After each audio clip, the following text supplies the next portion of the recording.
wilderness wanderings have begun, and a widespread rebellion against Moses is underway. The rebellion is led by none other than his own cousin Korah. Korah begins the attempted coup by convincing Dathan and Abiram to join him.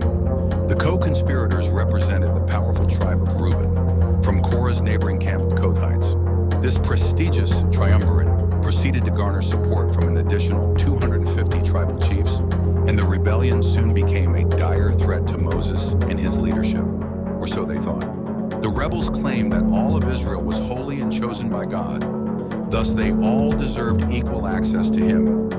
Additionally, they claimed that Moses and Aaron had abused their authority to benefit themselves financially and exalt themselves over the nation. Straight from the cult leader's handbook, we see Korah twist God's words to suit his own purpose. Korah confuses ethical holiness, which God calls for all of us to pursue, with priestly holiness. God calls and anoints who he will for priestly duty. And as we've seen time and time again, priestly privileges can come with great cost.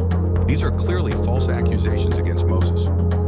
Moses has endured headache after headache and didn't even want the job in the first place. The eat the rich claims common among these movements is bogus, as well as Moses states, I have not taken one donkey from them, and I have not harmed one of them. Ironically, one of the complaints of the Reubenites is that Moses has led them to destruction in the wilderness, when it was they themselves who rejected God's instructions to enter the promised land. Their fear of the Nephilim outweighed their obedience to God. Moses confers with God and allows the rebel alliance to challenge his authority with a dramatic showdown. The 250 leaders will bring incense to burn for the Lord, and God himself will show the people which leader had God's divine endorsement. Of course, Moses already knows the outcome, so he mercifully instructs anyone affiliated with the rebel leaders to get as far away from the rebels' homes as possible. When the insurrectionists show up to the tabernacle, the very ground beneath them opens up.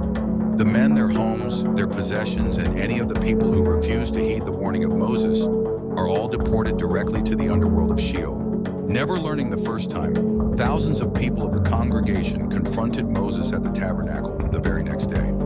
They decided after the previous day's events that it would be wise to protest against Moses, as if he were responsible for the deaths of the rebels. And once again, God disciplines the people with a plague.